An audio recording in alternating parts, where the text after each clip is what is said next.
Rei, señoras e señores, amantes do sacrilexio, crimes e masacres, vistes o máis cruel que Pineda faga 40 palos.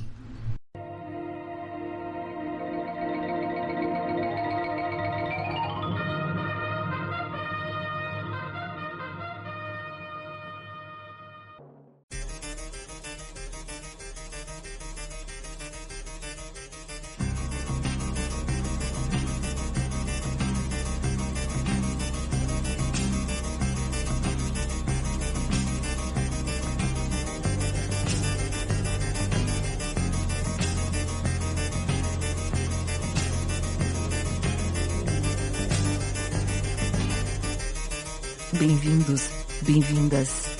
Isto é o Mal de Olho.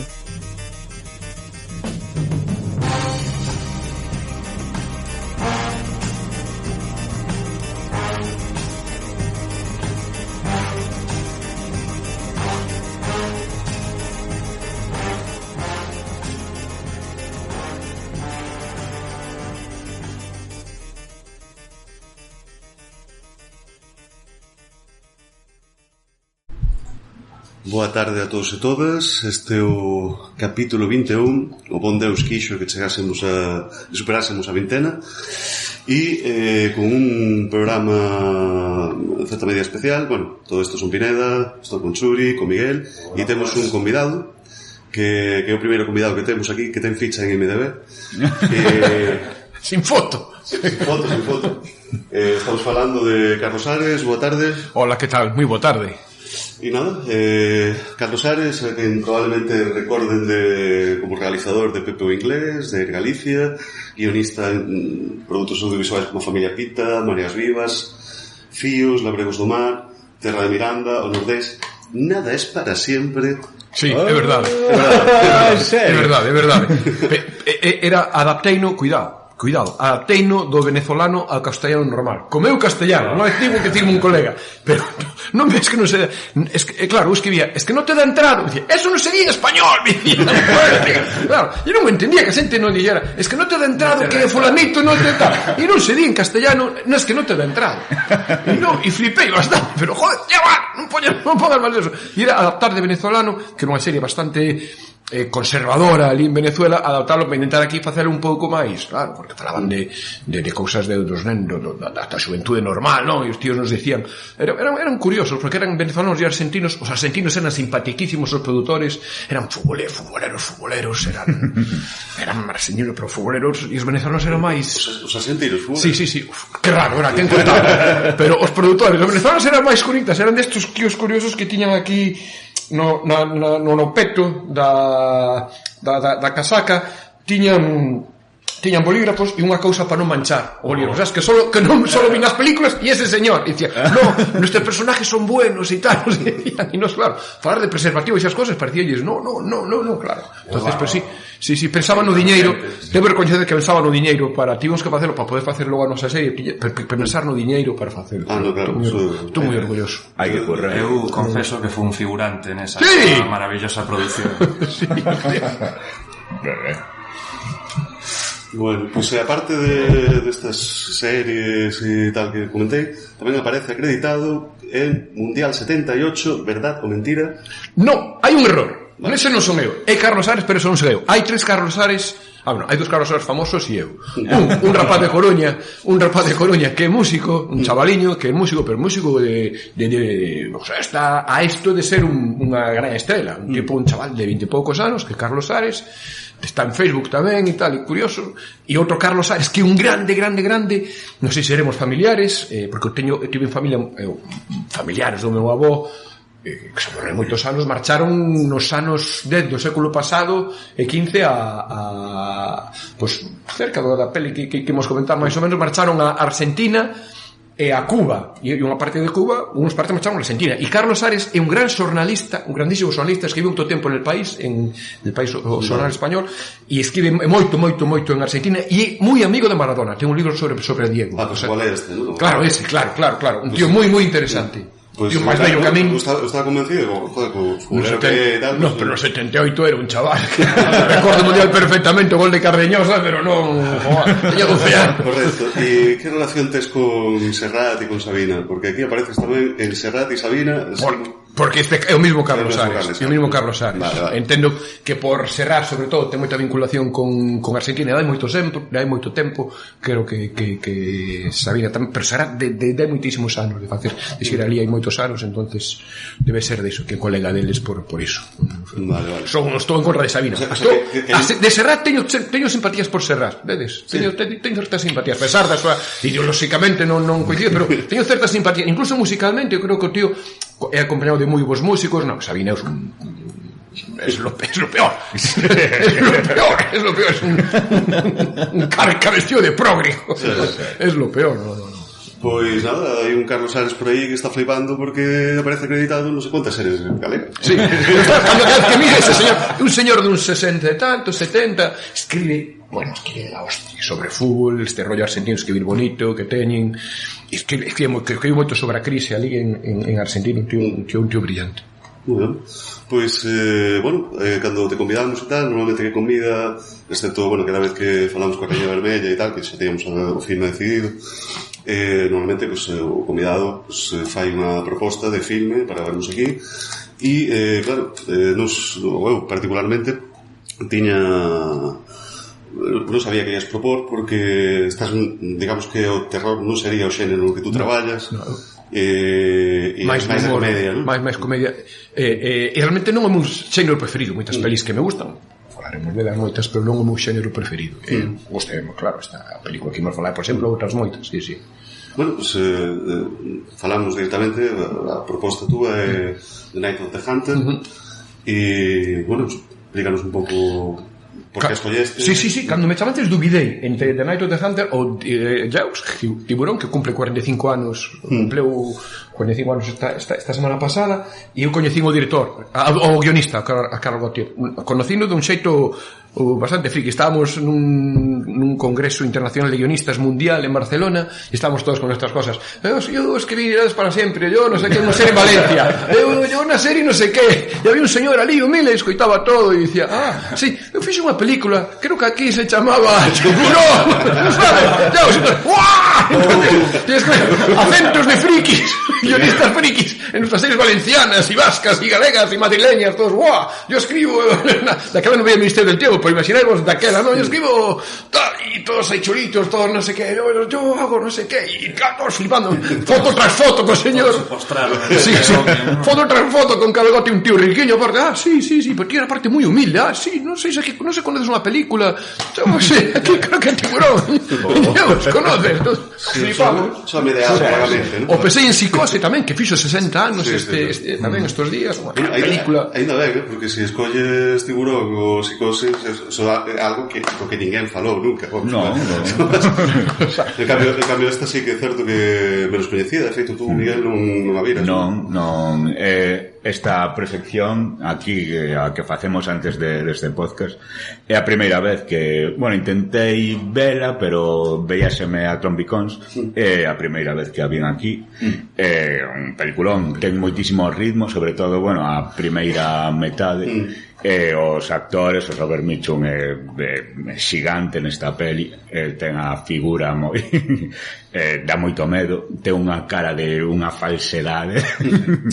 E o rapaz é moi crack. Sí, encantoume, gustoume moito. A minha peli que me dá moito medo, recordo vela de pequeno, entonces, e esas cosas que che quedan de medo, que curiosamente casi lixo tamén outra peli que non é de terror para nada, que é O Sétimo Sello de Bergman, porque eu recordo vela de pequeno nunha Semana Santa. Antes, claro, son moi bello, en toda esta Semana Santa los moi cabrones de televisión española, a única que había, poñían pelis de romanos ou de santos. Un ano se ocurriu estaba na casa da familia nin Begonte, se ocurriu por El Sétimo Sello, como a e recordo meterme debaixo do escano do medo que me daba a morte, esa secuencia da morte tirando ali, sabes, ver baile da morte, e a morte ali tentando, dándolle con un machado ao árbore para que morrese unha persona. Dame moito pánico desa peli, e esta pásame igual, teño medo, ponme nervioso ainda. Aí no Sétimo Selo, se non lembro mal, foi homenaxeado debidamente nun capítulo de Galicia. Na Galicia, sí, se homenaxeamos, facemos homenaxes.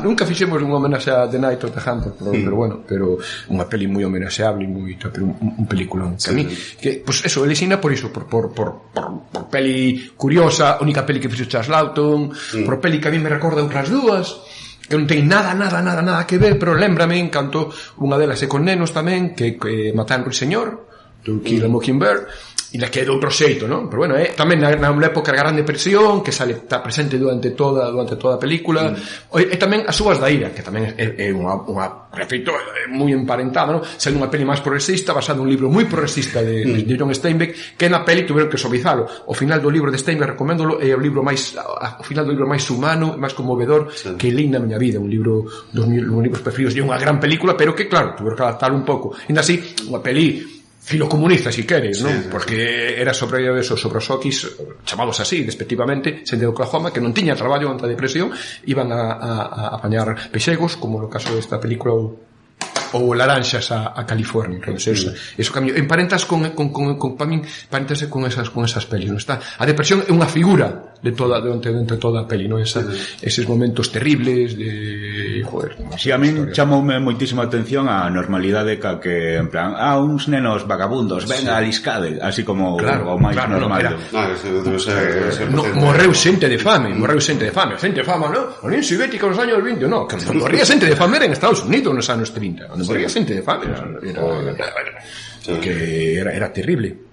Todo eso, fala en personaxe máis, non? A Gran Depresión, ese momento económico que fillo deste momento, e ten cosas memorables, claro, o papel do pai, o pai é unha maravilla, ese pai que, bueno, o pai cariñoso, que o que non quero é que estedes por aí vagando, e mata a 2 personas para conseguir 10.000 euros, dólares, para conseguir que tal, e incluso a mí parece un personaxe maravilloso, que sale moi pouquiño, é o verdugo, non? Que sinte compaixón polo tipo que acaba de matar, polo pai, sinte compaixón, e arropa os nenos, e incluso non tuvo unha morte, sabes, non foi fácil, deu ser jodido como, morrer forcado de ser terrible. Non debe ser deixa a muller e dos fillos, claro, chega a casa e bota dos fillos, a ropa, e estou pensando en deixar. Sin embargo, ao final estou esperando porque é o mal absoluto, no Remixon é o mal absoluto ese pecado. A verdad que o filme é super oscuro e nada, quero decir, é retorcidísima a historia. Terrible. Quero decir, fulano é Satanás, vamos. Claro. É un conto, realmente é un conto, que empezan contándonos un conto e acaban contando como e acaba unha especie de conto. Un conto en Nadal, como un conto acaba en Nadal, pero empeza como un conto que se conta nenos. Un conto super oscuro, non? Porque hai maltrato infantil, violencia machista, claro, fame. O machismo está moi presente. Claro, empeza con un primero, ese pai e un chalao que fala con Deus, un auténtico chalao, e está dicindo, claro, e ve película, ve un espectáculo aí medio sexy, sabes, dalle sintenoso. Realmente a secuencia cando se acosta cando se deita coa muller nin siquiera ten de sexo sexual, é un tipo que está disposto a facer mal aos nenos, e curiosamente esas ten 2 tatuaxes, non? Love and hate, e curiosamente coa puñala e coa mando amor. El conta esa historia que o amor vence o tal man dereita, pero o puñal collo cando ten love. É curioso. Que no seu caso, obviamente, o hate gañou, pero con moitas creces. Claro, un personaxe que non ten... Claro, que non ten... Hai outros malos maravillosos que podemos lembrar en calquer película que teñen, bueno, entendes, pero este non entendes, é o mal absoluto. Sí que ten unha motivación clara, non? Bueno, dinheiro, sí, pero un mal absoluto. Está disposto a matar nenos, está disposto a matar... Unha especie de lobo feroz, non? Ali acechando, ali fora da casa... E lo ves como... A señora esta, al final... Lillian Gish, que unha grandísima actriz, unha das novias de América, era sempre unha de xa moi maior, unha estrella do cine mudo. De feito estaba prácticamente retirada e a recuperaron. Sí, unha gran señora. Sí. Bueno, tú, Churi, tamén viste recentemente o filme? Sí, o vin fai uns días, coñecí o filme, pero nunca me coincidira ou se dera a situación para velo, e afortunado de poder ver este filmón, porque, me parece increíble, verdadeira obra mestra.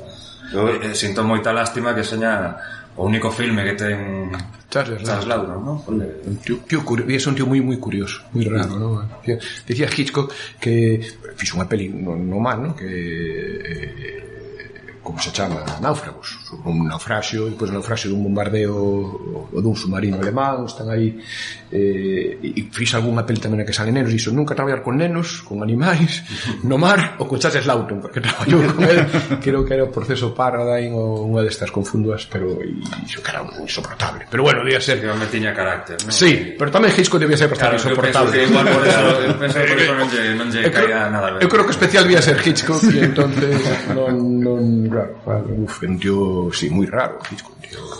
Pois, se vos parece, facemos a primeira pausa, seguindo un pouco co tema do machismo e tal, metemos a Robert Mitchum cantando Calypso. É verdade. Sí, con unha mensaxe super progresista. Progresación. Bravo, é verdade. Ten é certo. E nada, e pasamos a falar de Charles Lawton, que comezamos con él.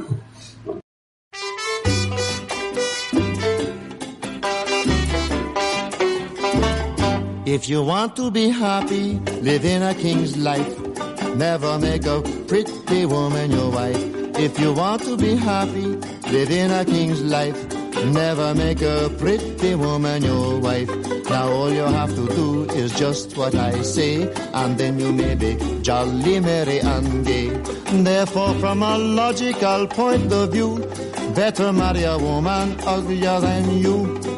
From a logical point of view, always marry a woman uglier than you.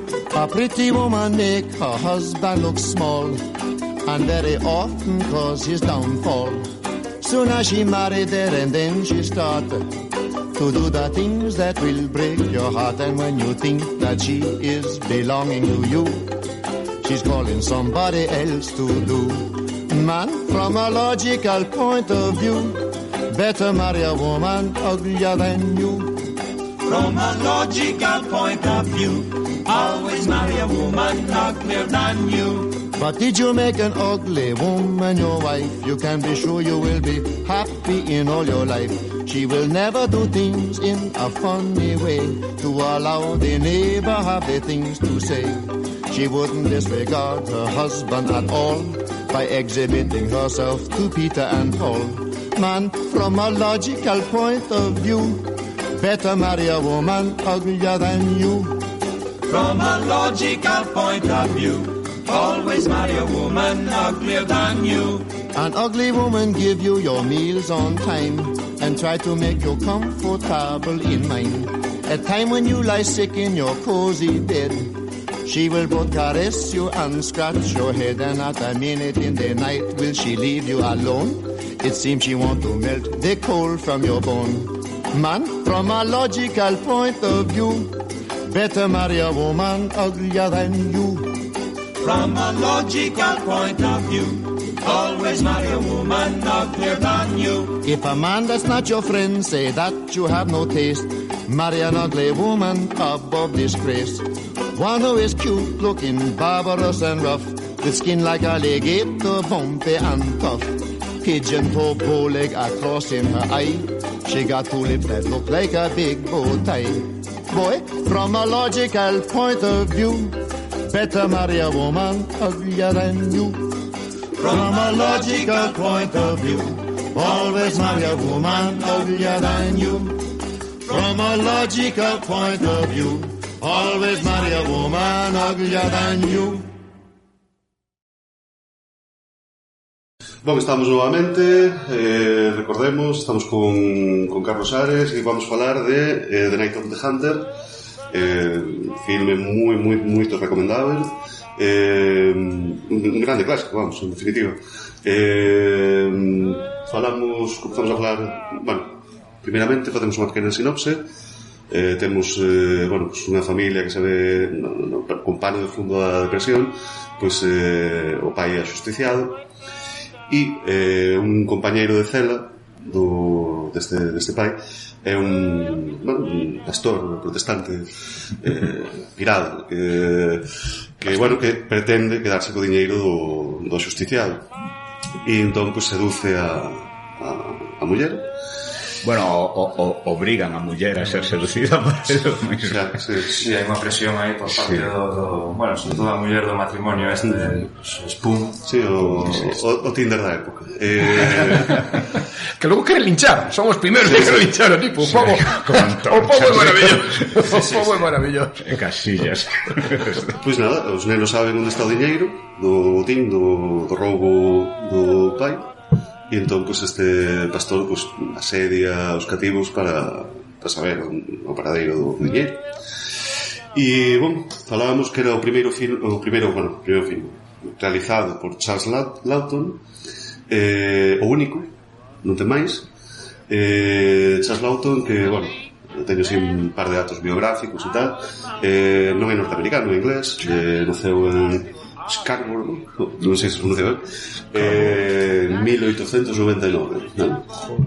Estivo na Real Academia de Arte Dramática de Londres, Shakespeare, todas estas movidas, un actor de método. E nada, en 1971 vai facer unha peza en Nova York e tal, e bueno, pues comezan a choverlle ofertas de Hollywood, e unha cara super coñecida.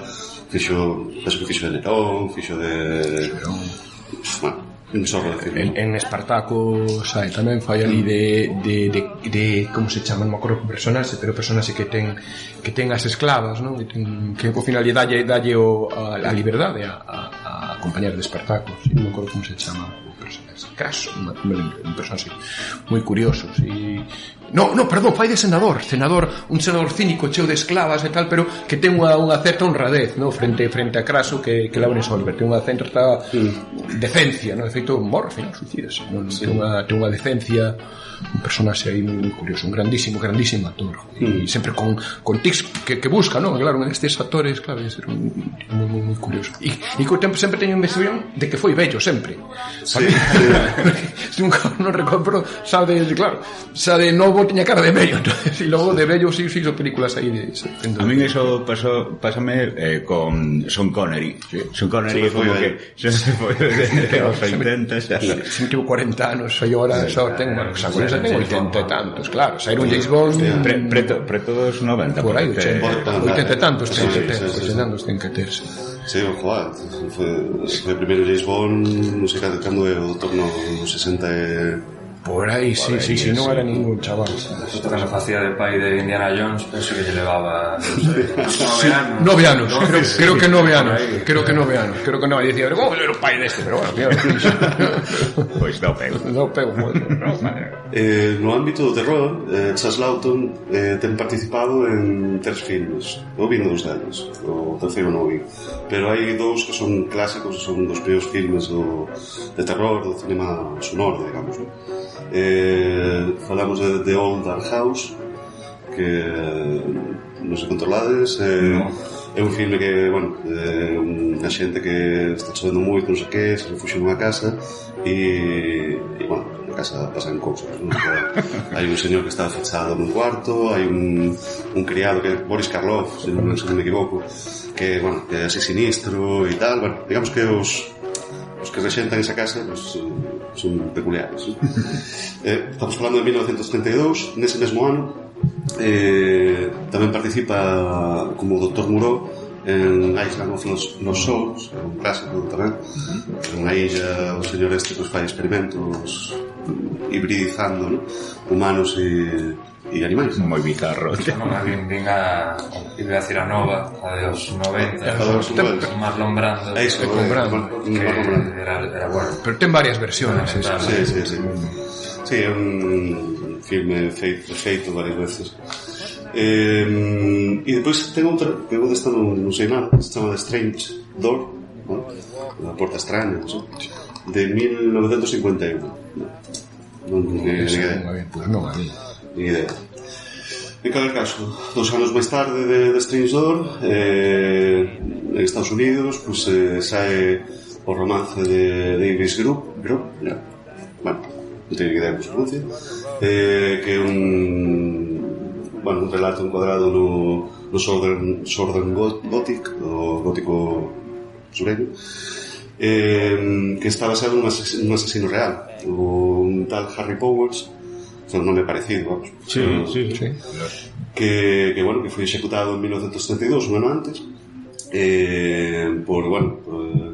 porque se dedicaba fundamentalmente a seducir viúvas e para roubarles o diñeiro e matalas posteriormente.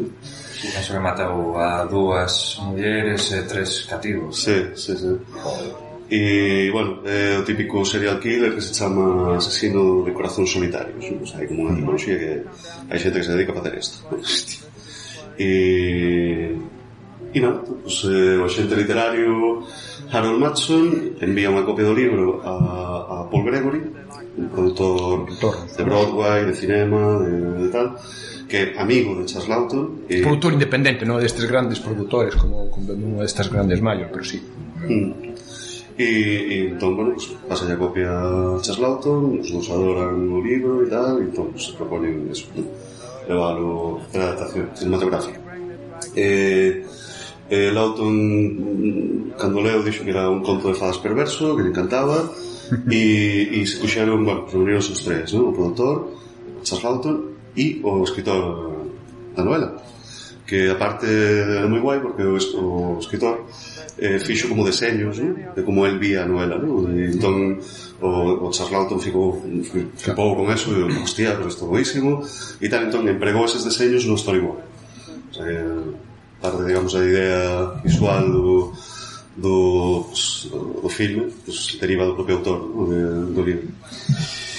Querían que este David Grab fixese a adaptación, fixese o guión, pero o estudio non estaba nada convencido porque era un tipo sen experiencia a facer guión de cinema, e entón querían alguén que xa tivese, que xa soubese como escribir para cinema, e entón contrataron un señor que se chama James Agee, un artesano, un gran guionista. Sí, en realidad non ten moito traballo como guionista, pero creo que debeu ter en carreira en Broadway tamén.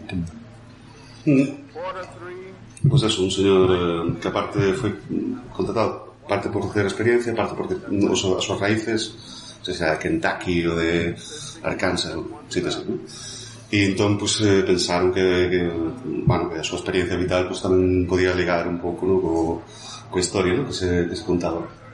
E nada, o tema do guionista é un gran que, porque este señor, porque se ve ter moita sensibilidade, un tipo con fondas conviccións de esquerda, liberada e tal, pero tiña un lixeiro problema co alcohol, pero bastante grave, e entón sei que tiveron, a pesar de que eran grandes amigos e tal, sabían ser grandes amigos, Charles Laughton bien, tiveron os seus problemas, porque, o tipo non entregaba tempo, ou estaba a escribir, estaba alcoholizado. Traballou con Houston na Raíña de África e claro, creo que esas rodaxes estuvo sí, porque outro non bebe, non? No, John Houston tampouco bebía. Sí, hai a polémica de quen é realmente o guionista deste filme, porque segundo o produtor Paul Gregory e o propio Robert Mitchum decían que James Agee entregou como un guión de 300 páxinas e non sei que, e Laughton ni siquiera o abriu, claro, isto non é posible. Pero Charles Laughton di que non, o guionista é James Agee, se acabou. Hai unha carta entre James Agee e Paul Gregory no cual o Agee di algo así como: eu non me sinto ben aparecendo como guionista, debía aparecer Charles Laughton como co-guionista, como tal, como recoñecendo que igual se foi a man, o tema do guión e tal, e que Charles Laughton refixo moitas cousas, pero Paul Gregory que responde que é desonado, que o guionista é ele, que aparece como tal, que figura como... e a copia que existe do guión é basicamente o que está rodado, pouco máis, o sea, pouco menos. Entón, está esa historia de quen escribiu realmente o filme, e...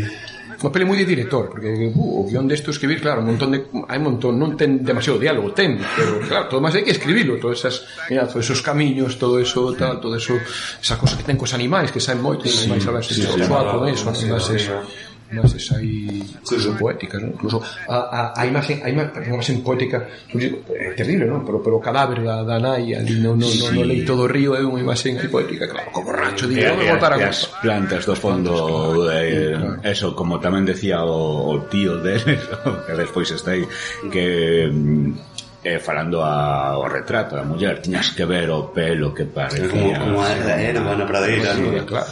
Sí. Penso que Robert Mitchum e Shelley Winters non se levaban nada ben, porque de feito por esta escena comentou que tivera sido mellor utilizar a verdadeira Shelley Winters durísimo declaración. Daquela eran todos unos cabrones, que aparte la penso que era así filofascista, sí, era seguidora de Mussolini, hostia, sí. Daquela eran todos unos bocas de carai, porque ves declaraciones que facían todos Twitter, uns de outros e unos bocas todos e todas unos elementos de carai. Sí. Pois, bueno, que comentabas todos os animais, ¿no? Sí. En realidad, joa, ten unha forza alegórica que te cagas, non? O do mocho cazando coello, en plan, esta terra non está feita, ¿no? Para as criaturas, non? As crianzas. A ver, segundo estive mirando por aí, Lawton quitou inspiracións de varias cousas, non? Do gótico, do Southern Gothic do expresionismo alemán, non? Pues, bueno, así parece bastante claro, ¿no? Todo eso, sí. De David Ward Griffin, o realizador de Cinema Moon, que traballou con Guis, con Lillian Gish. Lillian Gish é a prota de este film de Intolerance, ese film terrible. Eso, aí, si puseron unha cartela antes de One With The Wind, non te digo nada con Intolerance, porque somos negros, blancos pintados de negro. Tengo o nacimiento da nación, claro, que bueno, terrible. Si hai problemas co sí, con One With The Wind, no. Que el viento se llevó, con esto é terrible, ¿no? Porque son tíos blancos pintados de negro e poñen os pés diante do Congreso e tal, non sei que, e queren violar a pobre Lillian Gish e chega o Ku Klux Klan e o salva. Non, é terrible, é criminal. É unha gran película, de feito é o precursor da salvación no último momento. Esa que tamén hai nesta peli, ¿no? Esa montaxe en paralelo, ¿no? De vou coller, me escapo e vou coller, ¿no? En Intolerance o faino a primeira vez e logo faino en o nacimiento do nación. O Griffith en realidade é como unha especie de, como se chama isto, de guilty pleasure, ¿no? De tal, porque o tipo realmente ten filmes moi bons, Sí, o tío, pero é un fascista, ¿no? Debía ser un elemento de esa peli, debía ser. Sí, pero o director sí que estou estudando todos estes filmes porque penso que quería recuperar a forza das imaxes dese tipo de cinema e leválo ao cine xa sonoro. Sí, hai unha escena xusto antes de que Robert Mitchum asasine a muller, que está así como mirando para a xanela, que está así como elevada e pon un xesto así como co brazo elevado, que está así un borrato. É unha imaxe moi parece porno, sí. Bueno, pues, que pudo ter feito a peli en cor. Bueno, imaginemos esta peli en cor, pero por poder pudo ter feito en cor. Claro, unha gravísima decisión, porque imagínate esta peli pudo ter feito en cor. A ver, aquí o tema da iluminación tivo moita importancia. Claro. Está o Stanley Cortés, que traballara con Orson Welles en O Cuarto Mandamiento. E de feito vin unha entrevista a ele así moitos anos despois deste filme e tal, bueno, se daba bastante mérito, non? Me comentaba que Charles Lawton pues foi a súa casa, estuvo cosendo a preguntas, estivo comentando que se podía facer coa iluminación, a altura da cámara e tal, bueno, deu unha sensación de que se atribuía moito mérito Stanley Cortés do filme. Ten pinta de facer como Carlos Ares, que chegou o director de foto e os directores de foto dime, que te parece este plano? Estupendo, no. Si, ten pinta de ser unha peli moi de Cortés, moi de buscar planos aí e tal. Que maravilloso. Porque Charles Lawton ten moitísimo mérito dirixir así os actores, sobre todo con nenos, porque sobre todo unha peli de terror a mí me dá, claro, dirixir nenos, claro, o neno final chora cando collen al malo absoluto, chora, eso é unha secuencia. Pero porque se dá conta realmente que a mai morreu. Claro. Toma tu sucio dinero. Pois, sí. De feito, perdón, comentaba eso, que eu estaba vendo o filme e, joder, recordábame un pouco algún plano así a Ciudadano Kane. Sí.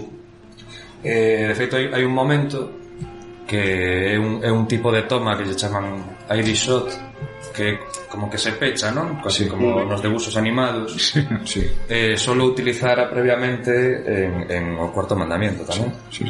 Que realmente hai en dos momentos no que serían en cada acto da peli hai un arisón de sí. Acaba nos 3 actos que clásicamente tería, non? Pois si, acabos así unha pasada. Unha dos grandes elementos tamén do filme é a actuación de Robert Mitchum, pero non foi o primeiro considerado para ese papel, non? Teño que para o papel do predicador foron considerados Gary Cooper, John Carradine e Laurence Olivier, non? Gary Cooper, non, ninguén creería Gary Cooper facendo eso, facendo así de malo. Xa, creo que foi Gary Cooper que sí, pero para as dúas cosas. De feito, Gary Cooper hai unha peli que se chama Home do Oeste, The Man of the West, que fai unha cousa moi curiosa, fai dun tipo que foi pistolero e ao final ora un botío, pero volve a matar mollón de xente, e a xente non entendía. O público de Estados Unidos non entendía como Gary Cooper foi malo. Como que Gary Cooper foi malo? Que me cuentas Gary Cooper malo? É imposible, que iba a ser malo. Ni pasado malo ni nada, non entendían ben ese como Gary Cooper malo. Gary Cooper non, un tío honrado, sempre bo e tal. Sí. Pasa o contrario que a Christopher Walken, non sei, que non podes hacer un papel. E Carradine se faría. Carradine faría. No, de Gary Cooper é o que liga que resiento ver. Sí. Era propicio para a súa carreira. Claro, non é claro, ese tío cuidaba, claro, era o tío máis querido de Estados Unidos, un actor máis querido de Estados Unidos. Pois, para Willa Harper, que foi interpretado por Shelley Winters, que acaba de descubrir que era fascista, foi considerada Agnes Moorehead, que é a muller de Lawton, Grace Kelly e Betty Grable, ao final foi esta, Shelley Winters. E para Rachel Cooper foron considerados Elsa Lancaster, Jane Darwell e Luis Facenda. Luis Facenda non teño ni idea que finalmente colleron eso da Lillian Gish, e un dos elementos polo cual foi escollido foi por eso, ¿no? por ter protagonizado filmes con Griffith e tal, ¿no? E o rapaz tivo carreira posterior? O rapaz sí. O rapaz tivo carreira posterior, pero principalmente na televisión, con produtos televisivos e tal. A que non tivo carreira foi a creativa fixo isto e creo que fixo unha cosa máis. É normal que pase eso, porque é pola lei, claro, despois de Keith, a peli esta de Chaplin, existe a lei chamada Charlie Coogan, Jackie Coogan, que era o nome do rapaz, porque os pais quedáronse coa pasta do chaval. Entón hubo unha lei que non, co diñeiro non se pode utilizar unha gran parte do diñeiro hasta que sean maiores de idade os actores ou actrices infantís. O sea, era similar a Macaulay Culkin. Sí, pero utilizaron unha maneira ahora, pues, o de Macaulay Culkin tuvo que ser unha trampa, porque existe a lei Jackie Coogan, creo que se chamaba o neno, que para incluso o normal é que buscan xemelgos, sabes? O normal, sí, moitas veces por horas de rodaxe, para tal, buscan protexer os nenos e bueno, claro, unha película así con esta angustia de ser fastidiado. Sí, pasaban padres forzosos, bueno, que interpretaba de xemes, ¿no? Pero era un personaxe, pero tiñan as dúas. Sí, as pequenas. Pois, bueno, o orzamento foron $600,000. Non, $600,000. Está mal apuntado, ¿no? Digamos que o dereito de adaptación levouse como o 30% do orzamento do tal. O sea, grande parte do gasto foi comprar os dereitos da novela. Eu que vin por aí que eran $600,000 máis $75,000 aos dereitos da novela, pero non... Que era unha barbaridade. Hai que porse en contexto, digamos que no ano que se fai este filme, Estados Unidos está na Guerra Fría, co URSS, hai un clima bastante chungo a nivel de liberdade de expresión e cosas así, ¿no? Entón, bueno, non sei se sabedes o código Hays, que nace máis ou menos en no inicio do cinema sonoro prácticamente, ¿no? Cando se aplica para que os filmes non falasen mal da sociedade circundante e barbaridades peores, barbaridades como era lícito unha relación sexual entre un blanco e unha negra, pero non ao revés. Entonces era unha barbaridade, claro. Non. Podían permitir relaciones sexuales entre un blanco e unha negra, pero non entre unha blanca e un negro. Digamos que tamén protexen o tema da religión, non se pode falar mal da religión, tema ainda recentemente. Pois creo que isto é unha crítica moi evidente. Pero un predicador, non un sacerdote, un predicador. Estos, claro, predicador daquela na depresión había moito, predicaban, claro, feito predica ali a un montón, claro. Sí, bueno, digamos que existía, de feito, houve unha especie de renovación dese código e tal, que se chama Production Code Administration, vale? Que, bueno, que limitaba aínda máis, digamos, facer determinadas cousas no cinema. E agora que estamos no mes do orgullo gay e tal, unha das cousas que estaban banidas era o tema da homosexualidade. Si podías representar a homosexualidade, pero non como algo positivo. Claro. O sea, se sai un gay ten que ser un degenerado, claro, un tal, ¿no? O sea, non podes representar tal, ¿no? E, total, que este guión tivo que pasar por unha especie de comité, ¿vale? Pasaba para ser aprobado, ¿no? Ou tiñes moito poder nos estudios ou pasaban todos, sí, ¿no? A cuestión aquí é que pero o macartismo, quero dicir, isto é cercano xa do macartismo tamén. Pois resulta que o Lawton insistiu moito en presentar o personaxe interpretado por Robert Mitchum como algo irreal, ¿no? Como que non era unha representación fiel do que sería un predicador, ¿no? Un pastor, para que fose admitido. E foi admitido non sen protestas de grupos presbiterianos e historias destas que entendían que o filme era irreligioso, ¿no? E tal, bueno, non sei. Non sei até que punto, ¿no? Porque tamén hai representación positiva, ¿no? Claro, a de Lilian Gish é representación completamente positiva, non? Unha muller moi cristiana que acolle nenos sin pais ou incluso cos cría como se foran seus, un xeito cariñoso. E que os evangeliza, porque curioso, pese a ser así claramente cristiana ou, bueno, católica, estar coa Biblia todo o rato cando descubre que a outra anda con mozos e tal, tampouco a castigan, escoita, que cada un busca o amor onde pode. É o personaxe contraposto ao predicador, non? Sí, esta peli a día de hoxe eu creo que non podería facerse polos moitos temas, sobre todo o do machismo. Diz que que punto é unha representación un pouco da época, ¿no? Que pretende proxectar, ¿no? Claro, é que non sei se é unha representación ou bueno, pois va a facer un remake. Sí, va a facer un remake. Que? Fai 4 meses ou así saiu a noticia. Non hai apenas ningún dato, solo que vai estar ambientado na actualidade. Ostras. O sea, non facer isto na actualidade. Pois temos o aquel, cuidado. Temos o aquel, bueno, querrá facer un montón de tíos, querrán facer este papel. Bueno, xa hai un remake, de feito, para a televisión. Pero bueno, ao final é un remake de algo xa coñecido, mítico, pero adaptado agora de cero, creo que distinto, de que sería moi difícil un actor introducir como novidade, quizás. Que ten os dereitos e quere facelo. Eso un famoso que quere facelo, ostras, eu quero facer eso. Feito, houbera xa un refrito televisivo no 91 que non pero historias parecidas, por exemplo, a min recordoume, bueno, relativamente ao Cabo do Medo. Sí. Tamén un pouco un acosador que vaya por unha familia tamén con Mitchum. Que no remake de Scorsese salen de vellos os dos, Mitchum e Kripek salen os dous de vellos. A miña relación así tan directa, ¿no? Entre o rapaz e Robert Mitchum lembroume así por momentos tamén a Robert De Niro e Leonardo DiCaprio na película que era de Vida deste chico. Sí. Que, bueno, que DiCaprio era un cativiño, desplantándole cara ali a De Niro, ¿no?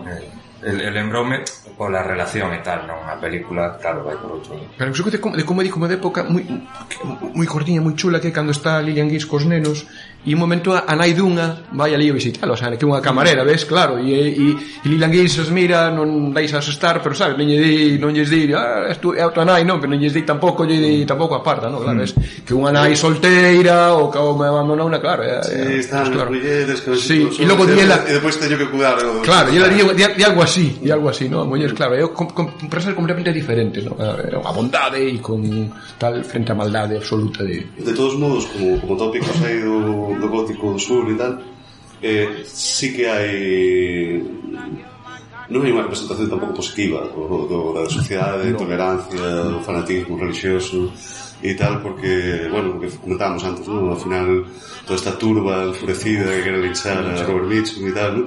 Tamén ves un pouco de hipocresía, ¿no? Dupla moral, ¿no? Que foi a mesma sociedade que levanta o predicador como grande mesías e tal, que ni siquiera hubo predicador, porque o predica son tonterías, porque realmente non se usa de fondo ni joder, ni cosas. Sí, bueno, no é un no suizo dille o Robert Mitchum, predicador. Que predicador? Es un ladrón. Sí. Pois hai que decir que, bueno, que este filme flipou bastante a crítica nos 60, a finais dos 60 e tal, porque se entende que é un relato edípico, ¿no? O sea, desde o tema do psicoanálisis, ¿no? Pues, o pai é justiciado é o pai benevolente, o Robert Mitchum é o pai tirano, ¿no? Que sustitúe a tal, hai a figura materna primeira, tal, bueno, digamos que naquela época o tema Freud estaba como moi arriba e a xente entendeu que este filme pues, era a representación de eso. De feito é un pouco un conto de fadas, é un conto. Eso a crítica francesa que ten as súas cousas, no, a favor dos críticos franceses que logo foron grandes directores como Truffaut, un saúdo para a crítica francesa. No, son moi fan de que logo foron grandísimos directores todos, e todos empezaron sendo críticos, Truffaut, Chabrol, un montón deles. E joder, Cahiers du Cinema, que se negaron, comprolles Cahiers du Cinema, uns tipos compraron e dicían, bueno, ahora hai que falar amablemente das películas, e se marchou toda a redacción, que é unha chulada, joder, me parece unha maravilla, joder, pareceron hai pouco, hai vos quedades, Cahiers du Cinema nunca falou amablemente de nada, adiós, hai vos quedades ricachones, e marcharon todos para casa. Bueno, tamén falando desto da muller, fíxome chamoume moita atención un momento que, bueno,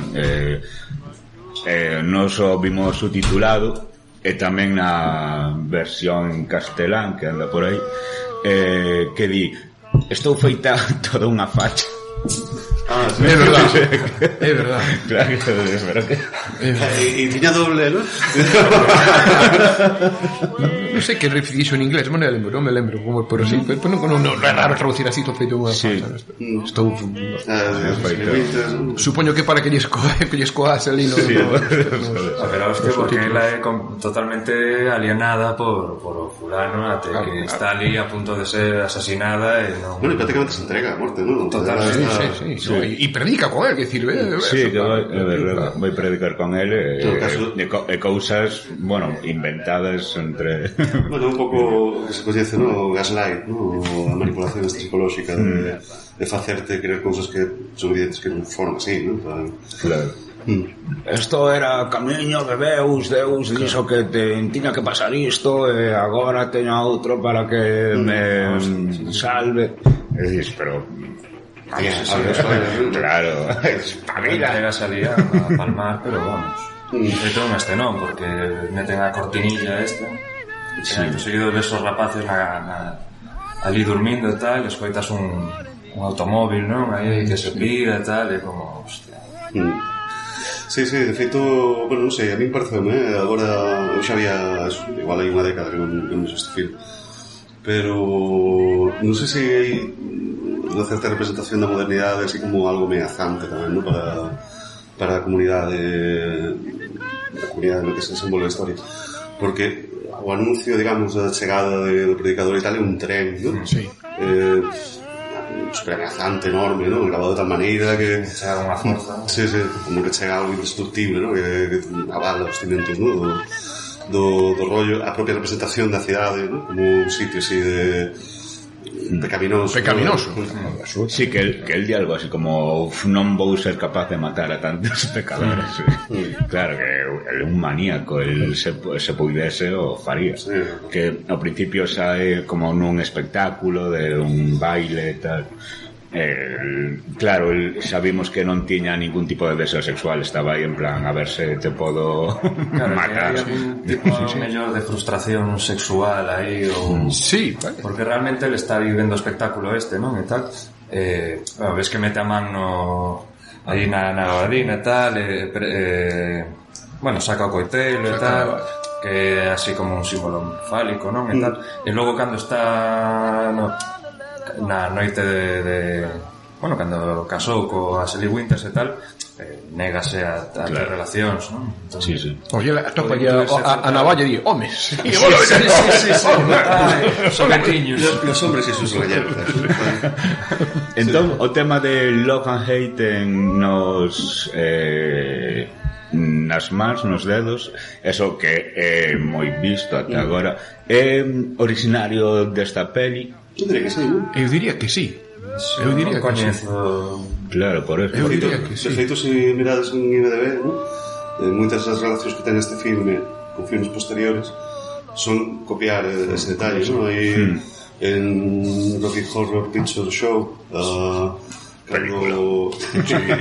cando bueno, a personaxe interpretada por Meatloaf ten tamén pintados nos dedos tal, Do the Right Thing, Spike Lee en 1979, a personaxe de Radio Raheem, que é curioso porque é unha personaxe positiva realmente, o do afroamericano orgulloso e tal, ¿no? Ten dos puños americanos en cada man con love and hate e reproducen tal cual, básicamente, sí, tal cual o monólogo de Robert Mitchum, ¿no? O amor ataca, non sei que. Sí, é de outra maneira, o amor pode co tal, faino de outra maneira, faino máis no rollo Sí, rollo museo, sí. Sí, como unha versión un pouco máis occidental do Yin Yang, digamos. Bueno, ao final este non deixa de ser tamén un pouco eso, ¿no? A loita do ben e mal. Sí. Bueno, falamos xa, creo que xa tratamos o tema de que de pano de fondo está a depresión dos Estados Unidos, con a xente pasando mal, basicamente.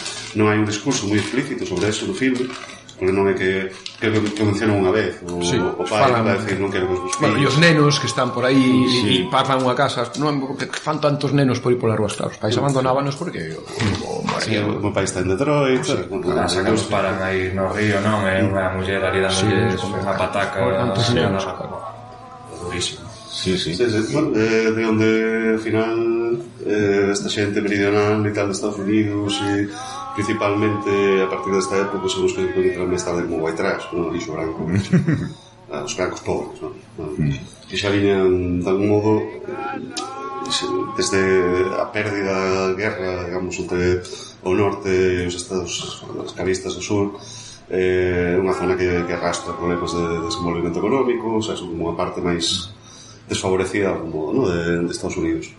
Sí, a mí este tamén recordoume moito a Huckleberry Finn, porque tamén pola pobreza, polos chavales que teñen que buscarse a vida, tamén que, bueno, na novela relatase o dos ríos navegables con ese tipo de barcos. Como tal, o señor sendo máis no interior, sendo non a ver no río, pero sí, esa historia tamén da Gran Depresión, sendo pasando mal, donde os conta moi ben Atticus Finch, ¿no? E Gregory Peck, que conta, bueno, porque son pobres, ¿no? Teñen medo, non son, claro, e odian os negros porque son pobres, pero claro, son máis pobres que eles ainda, e, sabes, unha cousa, claro, odias unha cousa terrible, que odias Sí, escollo para, bueno, quer dizer, para eles o tema racial tamén debe ser o tema de que, bueno, un esclavo traballa de gracia, ¿no? Claro.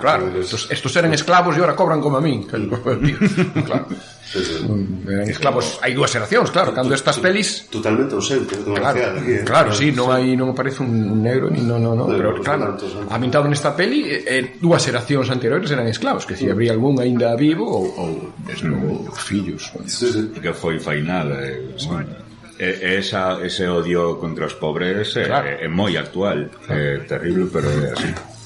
Bueno, hai que dicir que o filme non tivo excesivo éxito nen na billeteira, nin, bueno, non foi filme destacado na altura, esta, digamos, a importancia que ten foi concedida un pouco posterior. Non un momento, pero por ahora está considerado entre as mellores pelis, que era que fa unha lista de X pelis. Mil un filmes que que ver, sempre sale antes de morrer, sempre sale do cinema pon de segundo despois de Claro, porque claro, é moi de dos críticos franceses que non fixeron grandes películas e admiro moito como Truffaut. Un saúdo, admiro moito a Truffaut, de verdade. En feito, Truffaut diría que é unha peli experimental que verdadeiramente experimenta, non? Sí. E bueno, por certo, o de Truffaut, que adicoulle a Noite Americana a Lillian Gish e a súa irmá. Sí, verdade. O sea, que sí que era debe ser unha mega estrela. Sí.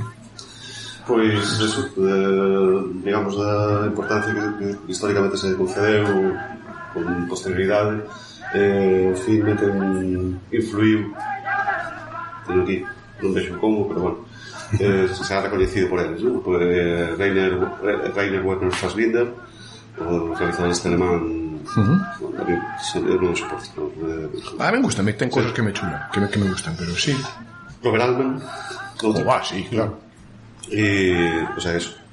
Dos clásicos agora. Sí, claro. Pero bueno, eso, a non funcionar tamén foi o único filme que acabou de Charlotte, non dixo máis.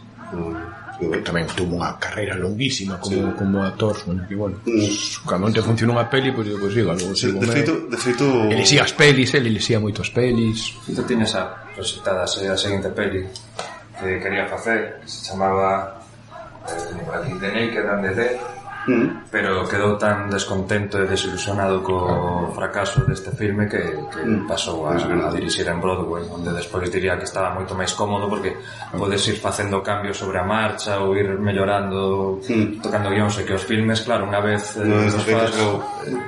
Bueno, agora podes facer o director dos sí, bueno, de que pregunten a Ridley Scott sobre Pero é verdad que fai 5 versións. Sí. Sí, unha maneira aí de facer caixa, e, bueno, non sei, tedes algo máis así do filme. Eu creo que as minhas notas acabaron aquí. Pois... Eso me fan, só estaba pensando en que non morreu Lillian Gish, sabe? Porque non hai moito, creo. Lillian Gish? Non hai moito, creo. Eu vou a comprobar. Porque ela irmá era unha señora, era moi bella, pero que morreu moi maior Lillian Gish. Morreu moi maior. Sí, claro, no inicio da película que bueno, morreu no 93. Con 93, con 100 anos, claro. 100 anos, sí. Claro. Pero ti comezas a ver a peli e ves a unha cabeza de la fala. Eso querían meterlo no final. O sea, esa escena de das cabezas flutuando no ceo e tal. Claro. Querían facerlo no final, pero bueno, tendrán que comezar. Supoño que daba máis estructura dun conto, non? Claro, ao principio e tal. Pues es 100 anos, joder, e era super bonita esta mujer. Morreu con 100 anos, sí. E a irmá por aí, porque a irmá que a irmá de Lillian Gish e Vivian Leigh, a ver se ora. Quen é a irmá de Lillian Gish? Dorothy Elizabeth Gish. E esa tamén esa morreu hai pouco ainda. Bueno, non, esta xa morreu un pouco antes. Morreu no 68. Pero Vivian Leigh, bueno, tiña unha relación de amizade con Vivian Leigh, unha grandísima actriz. Todas estas eran divas, eran todas, claro, peleaban por os mesmos papéis, non? Sí. Aquelas mulleres tiñan certo poder en Hollywood tamén, de feito, non cobra moito menos que os homes, non é como agora, que decir, non había papeles para mulleres, pero tiñan o seu certo, de feito, a actriz mellor pagada nos vellos tempos era Mary Pickford, Chaplin ou Douglas Fairbank, que fixeron os tres unit acts, o sea que bueno, isto de agora que o solo, porque hace tan poucas mulleres dirixindo pelis, cada 6%, 11%, porcentaxes moi baixas. O comezo do cine non era tan así, non era había sí, agora sí, a primeira película de ficción é unha película dirixida por unha muller, dura un minuto, pero eu ahora non me acordo o nome,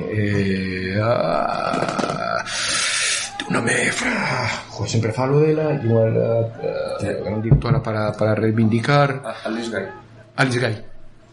Guy, de feito por francesa, a din que é francesa, E en Reino en Estados Unidos non era feito, salía un pouco, porque moitos créditos salía como non directora, salían directores os directores de foto, porque non a decir, vou facer isto, pero fixo moitísimas películas, foi produtora, a primeira que fixo unha película de ficción, a primeira que fixo unha gran adaptación, porque fixo unha adaptación, creo que dos 10 mandamentos, algo así, fixo unha adaptación tal, a primeira que fixo unha superproducción, era un fenómeno, ali sí.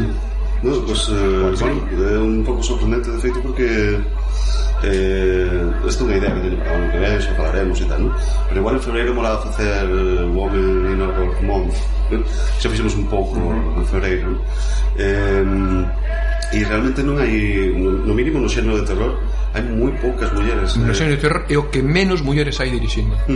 Sí, moi poquinhas, sabes? O que menos mulleres hai dirixindo. De feito, nos anos 80, sosei de Mary Lambert, que fixo de a adaptación esta de Stephen King de Cemiterio de Animales, e pouco máis. Pero a dous, incluso. E a dous tamén. A dous era mellor que non fixese, tamén como digo agora. Pero bueno, vale. Pero o xénero que é poucas mulleres directoras, deben ser dos que menos. Sí. Comentar tamén que, bueno, sobre unha anécdota, non? Que aparece un día tamén o Robert Mitchum chegou así bébedo. Todos estos eran unos canelos. O productor pues, comentoulle, mira, se non podes traballar, pírate daqui. E o fulano foi o Cadillac do productor abriu a porta e mesoulle ali. Eran unos macarras. Sí, eran unas excelentes persoas. No, así, claro, eran todos unos macarras, unos golfos, imagínate, todos eran machirulos, todos eran unos elementos, incluso os máis progres. Sí, todos. E nada, nos despois tamén comentaría, non, que foi o director co que máis a gusto estivo traballando e o filme do que estaba máis orgulloso. Entendo que lle iso facer o que quiso, non? Entendo que, claro, que colles un personaxe así, falas cun actor tan impresionante como Charles Lawton que admiraría e costúa ese personaxe, claro, estás como dixo. Visto así, debe ser tendo en conta que Charles Lawton tiña unha carreira exclusiva como actor, ¿no? E tal, a hora de dirixir os actores é unha ventaxe tamén, porque sabes que vai o tema.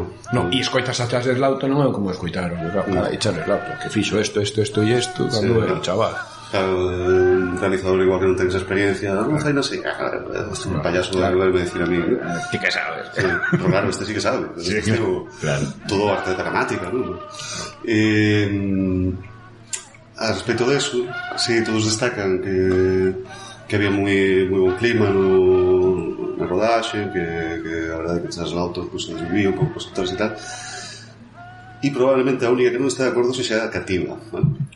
E que claro, unha peli con nenos debe ser e unha peli de así, con tan angustiosa con nenos, tens que decirlle aos nenos, mira, claro, como lle explicas que mataron a teu pai e este señor quere matarte, claro, é que contarlle a un neno sei que Cativa, a Cativa quere xogar, que tal 6-7 anos, claro, e entón o Charles Lawton me rollo un par de veces e tal, e aí a historia de que algunhas reaccións de medo e tal que se neta Cativa, medo ao director, que como cámara dixo, vamos gravar isto que temos aquí, sí, é verdade. E nada, e eso, xa que a Cativa non foi unha boa experiencia, non me volveu a actuar, dixo, xa tive suficiente. Si, tamén o matrimonio expone como un pouco tamén o alivio cómico. Sí, vai dicir que xa sae, a primeira vez que sae o señor sae con unha culler, non? E pum. Sí. Sí que tamén fai un a muller cando están nesa comida, nese picnic que están cantando di algo así como as mulleres non deben casarse por amor ou non os homes non. E claro, e logo eu levo non sei cantos anos casado con eso, penso na miña tenda. De feito, ele vai pegar un bocado de... Sí, está outra vez. Sí, bueno, que claro, que supone que a comicidade aquí está en eso, ¿no? En ser a muller dominante, que manexa o marido, que non sei que... e son unha imaxe da época, porque logo son os primeiros que queren acabar con que queren linchalo, vamos a linchalo, primeiro apoyaba, vamos a linchalo, non? A min gustoume moito a escena que va o rapaz asunto do tío, que ofrecelle café, está aí, que agora vemos que quizáis é un rapaz moi xove para beber café, pero que o trata, realmente o tío sí que o trata como un adulto. Pero aí dá moita pena, non? Porque ti estás esa primeira media hora de filme e tal, el dixe, non, se alguna vez tes un problema podes vir aquí, son o teu amigo, tal, realmente cando precisa tirar del está ali completamente como nos sale, como nos onte, pode contar con el, ves que a cativa xa está sobando ali nun camastro, un momento que ves que o rapaz está desbordadísimo. Sí, bueno, la verdade que o feito de... porque ademais o filme no fondo está narrado desde a perspectiva do cativo, total, ¿no? E iso é bastante frecuente en xeral, pero funciona moi ben no terror. É un conto de nenos realmente, ¿no? E é unha secuencia moi chula que eles van na barca despois de deixar ao predicador e pasan por dentro dunha tela de araña, ¿no? Escaparon, por agora escaparon, pero cuidado, está aí toda esta cojones, isto é que cuidado, escaparon desta, pero non a ver, claro, que esa tela de araña non a fixo unha araña, isto non acaba, non ten pinta, non acaba aquí, isto non acaba aquí. Parecía de la tiran polos ríos, digamos que xa é totalmente dende da súa perspectiva, non? A personaxe de Robert Mitchum vai se convertindo máis nunha especie de animal, non? De feito xa a forma de expresarse, non? Ou de pegar os berridos e tal, digamos que dende o seu punto de vista convertese nunha criatura perigosa, non? De feito, cando está no graneiro sobando e aparece por ali a cabalo cantando, que é increíble ese momento. Se sabedes que ese plano non é Robert Mitchum, un cabalo, sino que un ganao, un pony, sabes? O que pasa que a perspectiva, a perspectiva e tal, da sensación de que bueno, o tipo máis alto e que tal. De feito, aí comento o rapaz, pero que non durme nunca. Claro, claro. Seguidora absolutamente. Pois eso... Ese cabalo branco que digo o Mr. Spoon, como esos gitanos que mataron ese... De verdade, por corte ya aparece o tío no cabalo branco, claro. Hostia, ese plano aéreo aí... Ese gitano que mataron, non aparece o cabalo, ni... E ves o tío ali co cabalo branco, claro. En ningún caso sospeitan de él, claro. O sea, sospeitan das minorías raciais. Sí. Gypsies. Si, a música como... Que cambia cando aparece o candeiro dos nenos, cando están tranquilos, ten música tranquila, momento, incluso o río, no momento en que están tranquilos, o río vai tranquiliño, o rece que o río está máis agitado, ves, ostra, peligro. Como acompaña incluso cando el tararea ou silba unha canción que acompaña o ritmo da banda sonora.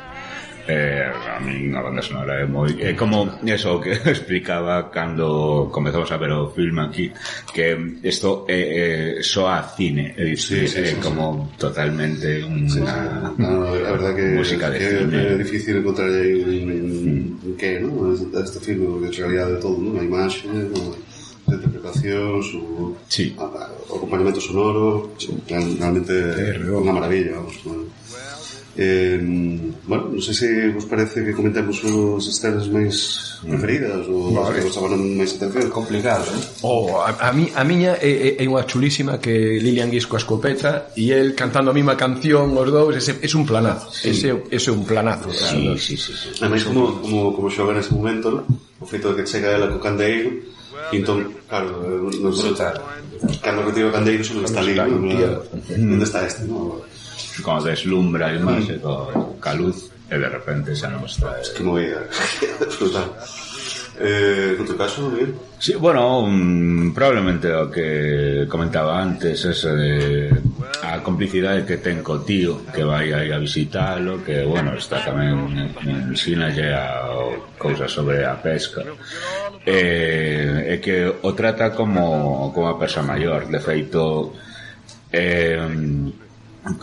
dille, non vou falarte con eso, non vou decirte mentira, o teu pai estaba na penitenciaría de non sei onde.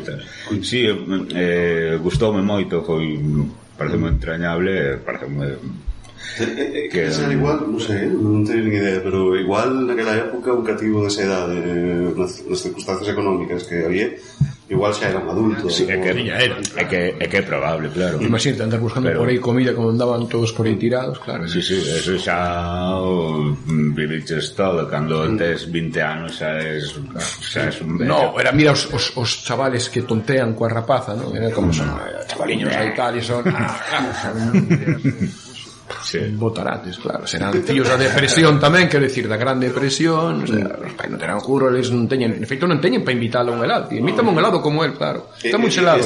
Ou cómprame isto, eles están nesa parede, fan esa parede porque non teñen máis nada que facer, non teñen máis nada que facer. Sí que dice, mira, aquí está esta ose será xoves. Claro. Típica relación de alguén que non ten traballo, que non sabe. Claro, que saben eles, non teñen nin coña. Os chavales, claro. No teu caso, Chuli? Eu, teño varias, pero quédome con unha que, bueno, como veume mogollón. Cando ao final o rapaz non ten que regalarlle a Lillian Gish, fabrica ali cunha mazá, non? E colle ali a puntilla esta e fabrica... Te queda a súa propia mazá. E digamos que a continuación da escena previa, non? Que están, que lle di, trae unha mazá e colle unha patí, non? El, digamos que aí atopa por primeira vez no filme un adulto no que pode confiar ou recuperar unha seguridade, non? De feito, tocalle a man con unha sensibilidade que, vamos... Ela dille, este é o mellor regalo. Claro. Comida, este é o mellor regalo. Sí. Bueno, no meu caso vou me quedar co Ana encima do poni, non? Para min eses, quer dicir, eu xa vos comentei o terreno e tal, que vira este filme relativamente tarde, vira cando estaba en Barcelona e sei, 12 anos ou así. E é dicir, cando tiñas non sei, era xoven, tiñas ollos, no, digo porque agora tes 40. Sí. Non fai falta. Pois Correntoso. Basta. A cuestión é que un compañero de piso pues tiña grabado este filme, ¿no? Entón puxen aí e, bueno, estaba totalmente atrapado por este filme, ¿no? E eu creo que aí cando están eles dormindo no galpón aí e tal e aparece a figura de predicador sobre o cabalo e tal, aí foi cando pensei, ¿por qué no coñecía este filme? O sea, e por que motivo? Eu viví ignorando isto, ¿no? Pedazo de filme, ¿no? Aí foi como dixen, joder, isto é unha maravilla. E de feito, joder, que non me lembraba. Hallelujah, hallelujah. Went out one day and I prayed to the sun. Hallelujah, hallelujah. The Holy Ghost told me my work was done. Oh, hallelujah, hallelujah. Hold out, old warrior, and don't you get weary. Hallelujah, hallelujah. Hold out, old warrior, and don't you get weary. Hallelujah, hallelujah. After one time and I prayed to the stars. Hallelujah, hallelujah. Holy Ghost told me my work was done. Hallelujah, hallelujah. I know my name is better written in the kingdom. Hallelujah, hallelujah. I know my name is better written in the kingdom. Hallelujah, hallelujah.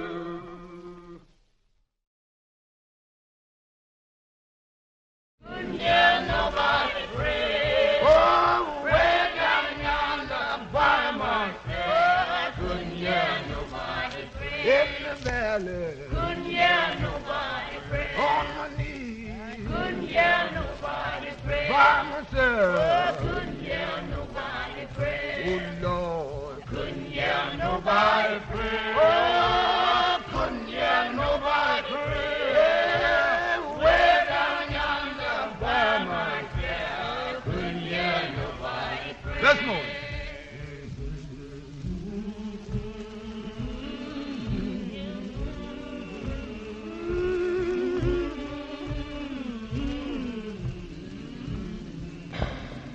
One more time.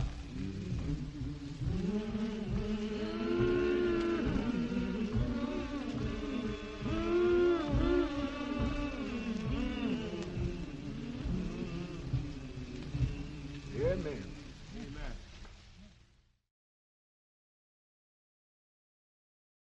sisters and brothers, and to the ministers, and all that go to make up this congregation. I know for myself that I've been born again. And how I know I've been born again, because I prayed. What I mean, I prayed. I'm going at it in a short way. I just won't go all around and tell you all about it. That's how I'm going to tell you just a little of it.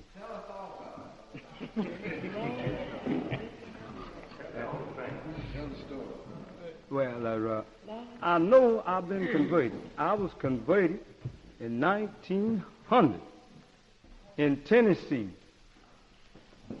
20 miles the other side of Memphis. That's been 41 years ago. And in them days and time, when revival would start, we'd run prayer meeting a week. And the old sisters, one thing or another, they had the dresses down right then where they ought to be. And they put the bonnets on their head. And the dresses would be long, you know, and they'd tie a string around the waist. Xa non teño unha lembranza moi fresca do tal, pero sempre a aparición de Robert Mitchum é unha sombra alongada, unha figura oscura. Se aparece moitas veces ca sombra, é moi guai. De feito, a primeira vez que aparece pola casa deles, sí, é a sombra do predicador tapando a sombra do cativo, ¿no? O sombreiro. Sí, pues eu quedaría basicamente con esta. Sí, mola tamén esas farolas que son de gas con lumes. Sí, vamos, que de todos os xeitos valeríame calquera sí, non argumentas toda a telesaña, porque todo o filme é estupendo. Sí, a verdade que sí, é unha maravilla. Bueno, pues non sei se hai algo cosa máis a comentar do filme. Se non, pues pasamos a última parte do programa. Bueno. Vamos a ver. Entón, eso, o que comentábamos aquí era que... Bom, entramos xa no desenlace deste programa 21 de Mal de Ollo, na sección xa habitual de recomendacións. Bueno, como sabedes, pues, cada un de nós fai unha recomendación de algo que esta semana ou unha cousa que quera destacar, non especificamente de cinema, pode ser calquera outra cousa, pero eso. Se te parece, Carlos Ares? Sí, comezou por dúas que estes días tiveron de aniversario. Unha Psicose, que curiosamente cumpriu 60 anos, que eu de vez en cando xuro que vou me duchar e teño medo que alguén me apuñale. É unha maravilla. E hai unha curiosidade sobre esa peli que en certos países de Hispanoamérica chamábase La Madre era él. Mítica. ¡Cabrón! ¿Cómo la madre era él sinvergüenza? Pero nas traduccións estas de títulos, un dos campeóns é La Semilla del Diablo. La Madre era él, é unha maravilla, pero que decir, aparte había, se non sabedes que para ver esa peli te decían que non contaras o final, decían que tiñas que comprometerte a non contar o final. Os pósters aí mandando callar. Dicindo non, e hai unha cousa moi chula que está en YouTube, un tráiler contado por Hitchcock, e é unha chulada, claro, con Gambero. E outra que Tiburón, tamén Mandíbula, realmente, aquí ten traducións de fatal tamén. Cumple 45 anos, cumple yo coñecín o guionista Carl Gottlieb, que Spielberg deulle curro como actor, fai ali curra para porque tiña, estaba tan acojonado para que non tal, que estuvo ali na rodaxe para cambiar cosas de guión, porque creo que tiña uns cristos de la hostia. Sí, pero a rodaxe de Tiburón non foi nada. No, tiñan cristos de la hostia. Quixeron votar a Spielberg varias veces, porque estropeábase o pobo quería votar a producción. Sí. Como que pasou un pobo? Que os do pobo, como eso alargouse mogollón, que empezaron a ter mogollón de problemas porque estorbaban. Claro, no me sei no verán. Non podemos currar aquí que está facendo esta peli rara sobre... Claro, que dicía Miguel que o Tiburón iba... Sí, é que é un dos motivos polo que tarda tanto en sair, que porque realmente o boneco que era o Tiburón estropeábase, non conseguían que fose ben pola auga, claro, porque estaba na auga. Bueno, foi o mellor que lles pudo pasar, porque esa peli... O sea, o suspense, basicamente que non daban Claro, Al final a necesidade, non? Sí. Pois grandes recomendacións. Joder, sí. O sea, Psycho é probablemente un dos filmes máis influentes da historia. O Tiburón estaba completamente obsesionado de pequeno, veía día sí, día tamén. Vamos. Joder, sí, a ver, de saga inteira, ¿no? Sí, bueno, delirar. É guionista, Carbo que é guionista tamén da segunda, sí. A terceira non? Creo que non, pero a segunda sí. Igual sí, porque tío non ten moita carreira. De 3D, parque acuático, ¿no? Sí. Pero logo a cuarta é que o tiburón vai se vingando da familia. Sí. Que de feito mata un fillo que quedaba por aí vivo. Sí, que a familia se pira de viaxe ás Bahamas, vamos ás Bahamas a relaxarnos e tal. Ela vai o tiburón. O tiburón, pues, non sei como carallo o sabe, pero vai ali. O Tabirón sabe. Bueno, delirio absoluto. A influencia tamén de Jaws, sí, chega até os nosos días coa saga de Sharknado e feito por un tipo que era bastante novo daquelas, era las primeras pelis. Non sei sabedes que os comentaba Chicho Ibáñez Salvador que fora un festival en Italia, imagino que iría con la residencia, no, igual con ¿Quién puede matar a un niño? Película, por certo. Sí, non descartei tampouco. Sí, Salvador con la residencia, porque calquera das dúas é máis coñecida, non? É máis tal. E a residencia é menos tal, pero é precioso o filme.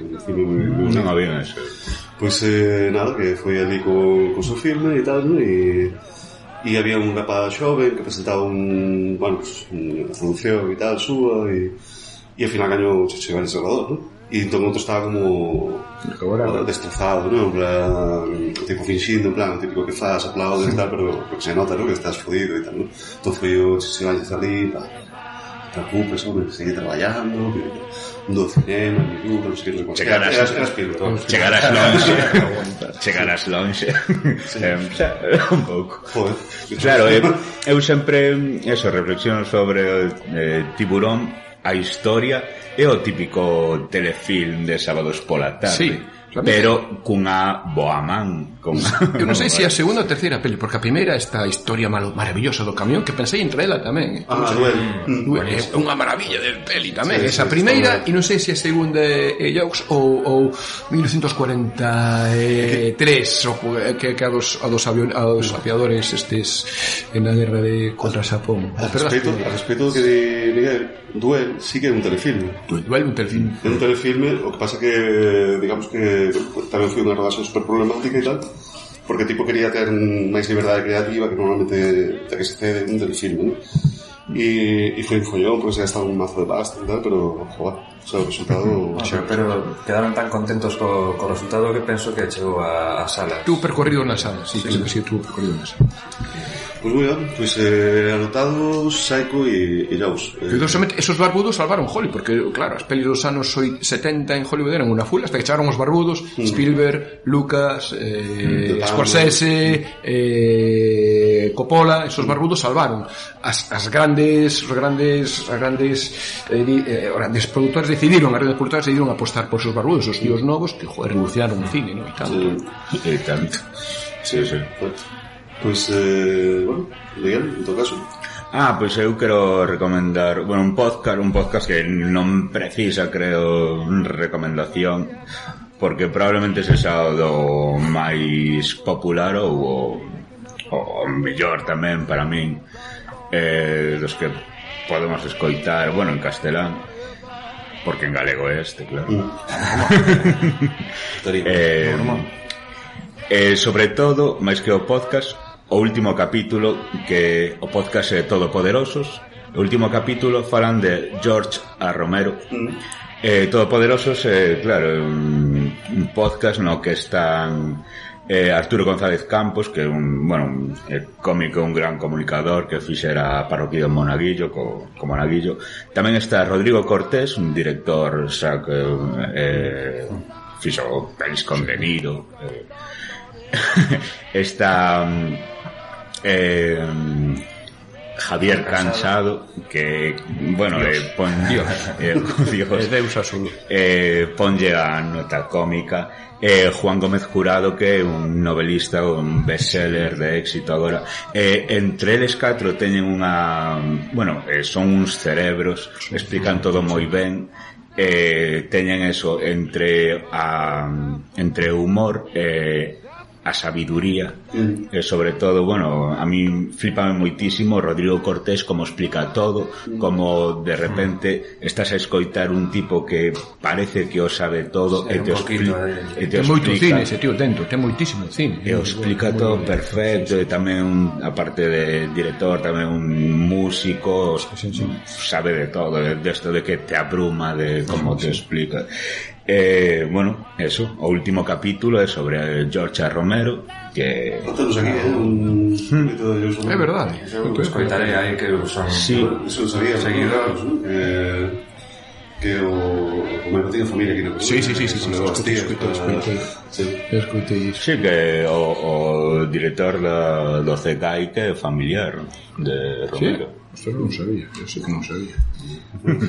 Penso que nese podcast teña un bo equilibrio de contenido e humor. Sí, é boísimo, a verdade. Pois fica notado, entón, a recomendación. En tu caso, Churi? Vale, pois eu o que comentei antes, máis que nada por eso, o tema relación adulto e meniño, que era a vida deste rapaz, This Boy's Life, do 93. De Michael Keaton Jones. E logo vin esta semana O Faro, que non a tiña vista, a recomendo encarecidamente. Sí, costei moitísimo. Por momentos era como estar vendo Nosferatu, o sea... Bueno, que foi... quería facelo. Ia dirixir, pois pode facelo, porque, vamos... A pandemia fastidioume esa peli, vai ir no cine a semana xusto en que pecharon os cines, e ver ese fin de semana, a ver. Hostia, esta sana se pode ver nas plataformas. Si, o sea, gostara moito de The Witch. Sí, ese tío é moi bo director. Sí, The Witch, moi boa. Di que un flipado, que o tipo... cando fixo The Witch, por exemplo, que quería que o elenco no século XVII e tal, o elenco dixo no. E tamén que no Faro, pues, non sei, tamén ten condicións expuxo. Eses son os que chegan longe. Agora ten un novo proxecto que é The Northman, que é unha revenge movie con vikingos aí, non sei. Todos a vivir en aldeas. Ese tío novo, aparte. Sí, novo. Sí, é como dos, digamos, as novas promesas do terror, el e o Ari Aster, e o Ari Aster. Hereditary Midsommar.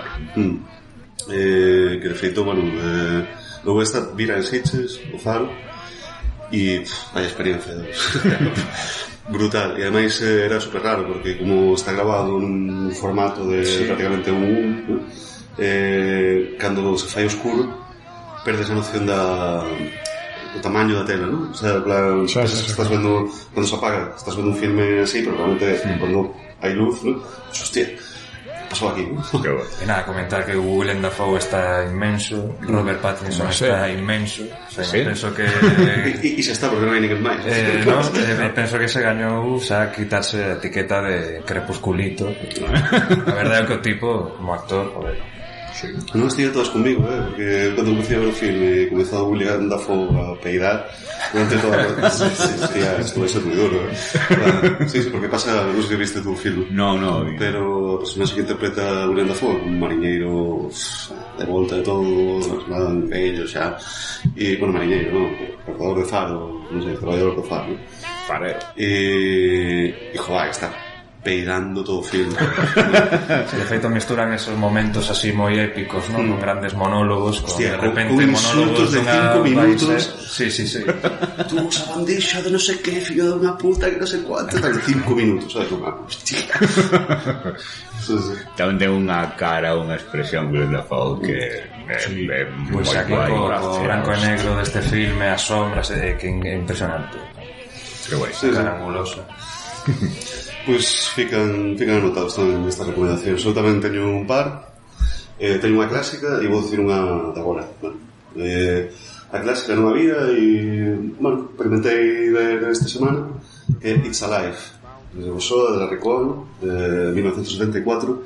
É un filme exploitation, sensacionalista, absurdo, está... do monigote Sí, bueno, digamos que... separan do... No. É o bebé. Este é unha familia, é super subversivo, filme. É unha familia ideal norteamericana, casiña, nunha radiación, tal, o pai un tipo simplón, pero simpático, ¿no? E tal, a mai, bueno, tal, señora aí perfecta, non sei cuántos, ¿no?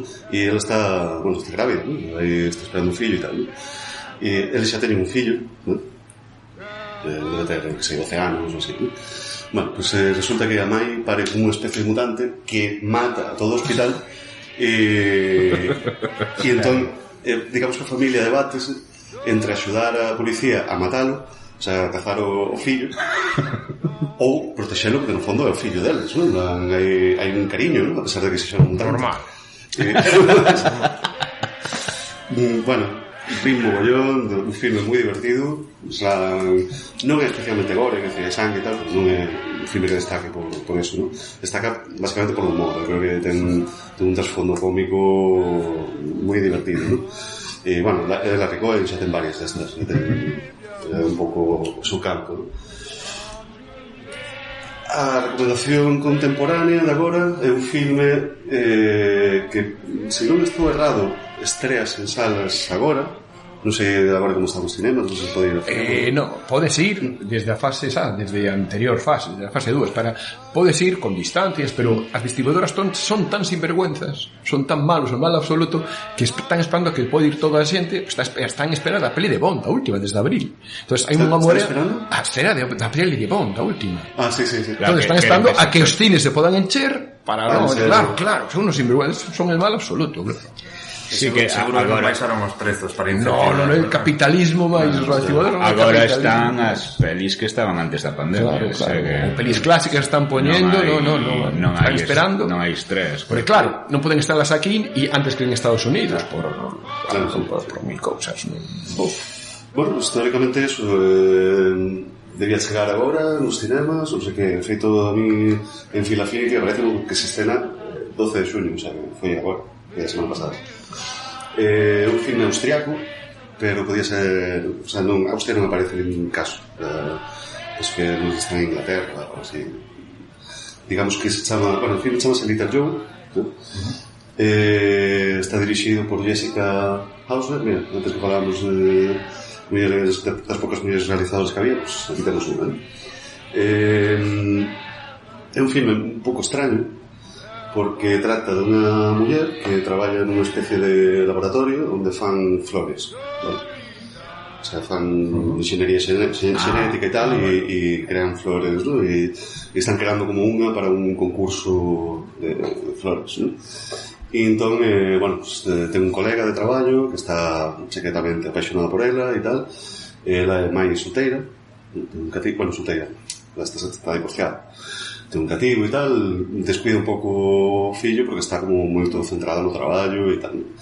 E entón crea unha especie de flor que a cal lle chama Little Joe en homenaxe ao fillo, que se chama Joe. Que a flor, digamos, non sei, o polen, unha movida así, pois o que fai que mexe coa oxitocina ou as tal e te fai feliz. O sea, como que te saíra ben e te fai tal, ¿no?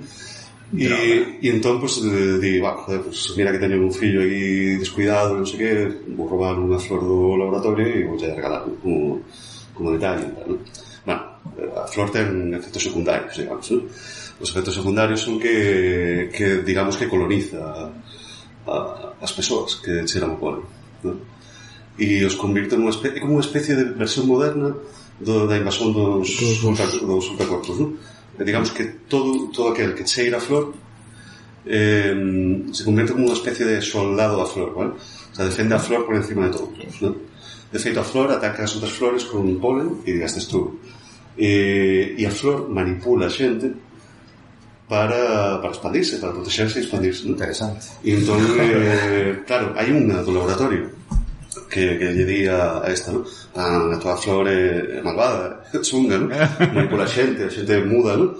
Porque lle muda o can. O sea, o can tamén aspira ao rollo e o can ataca, ¿no? Entón digo, joder, o can nunca na vida atacaría, ¿no? ¿Sabes? E isto é a flor, ¿no? Entón esta pensa, esta está pirada. E entón, pues, non se quere o rollo, ¿no? Digo, esta non pode ser así, ¿no? Pero ve que o fillo está mudando respecto dela, ¿no? E entón ela non sabe se que o fillo é adolescente, e entón, bueno, os adolescentes son como son, ou si a ver se a loca vai ter razón ao final. É un yonki, ¿no? E, bueno, o sea, non é un grande filme, ten unha imaxe moi bonita, é moi, o sea, moi colorista e moi, bueno, moi curiosa, pero é inquietante, ¿no? Deixa este suspense, esta tensión, ¿no? E parecíme que, bueno, aí moitas veces recomendamos cosas máis bellas, máis clásicas, e esta é unha filme de agora que bueno, que pouco se deixa ver. Interesante. E nada, aquí chegamos. Cando volves, Carlos? Cando quirades. Traigo outras peli preparadas, sí. Pois perfecto, nos aquí se sabe onde estamos. Nos felices. E nada, e nos volvemos citar a próxima semana no capítulo 22 que... Bon, creo que te toca entón a Tsuri escoller filme O Holocausto Caníbal, tal vez? Non. Para seguinte, pode. Ou temos que inventar que ese programa o temos grabado xa, non? Que comentábamos, non? O programa maldito como Ricky Martin no armario e... Perdimos as cintas, non? Se o gramamos, pero non estaba no... Sí, eso. Bueno, pois eu vou propoñer Ari Aster, porque cando vin Hereditario encantoume, dixen esta seguro que teño que propor un día para un mal de ollo, e logo vendo o debate interno no propio mal de ollo entre os que preferimos Hereditarios, os que prefiren Midsommar, os que diste non prefiren nada, pero el di que sí que lle gustou e tal, entón dixen, pues aquí hai un caldo de cultivo espectacular. Vamos quitar as facas e... Vimos con coitelos para o seguinte. Homes. Coitelos nos dentes. Pois estupendo, o sea, el programa especial Ari Aster. Perfecto. Vemos un dos filmes, non vamos a ver os dous, que non temos que ir aquí para mañá. Todo durante as horas. Son cada un. Penso que sí, non? O primeiro igual son 2 e algo, pero de Midsommar sí que está rondando as 3. Sí, de feito hai un director's cut que, non sei, por año unha hora máis. 4. Bueno, decía, tratar esto xa... Deberían prohibilos os días. Tratar isto xa porque a seguinte que ten está preparando unha comedia de terror de 4 horas. Correcto. Non sei, igual se nos vai moito. Unha comedia, non? Pois estupendo o programa Ari Aster, pinta ben. Que guai. E nada, pues vémonos entón para a semana e ya está. Perfecto. Peña, un placer. Berta Grande, un placer aquí. Claro, un placer. Carlos Ares, maravilloso. Paseino moi ben. Sí, unha maravilla. Pues nada, eso. Que guai. Cando quirades volvo. Pues un mes. Claro. Vale. Bueno, vémonos. Saúde. Agur.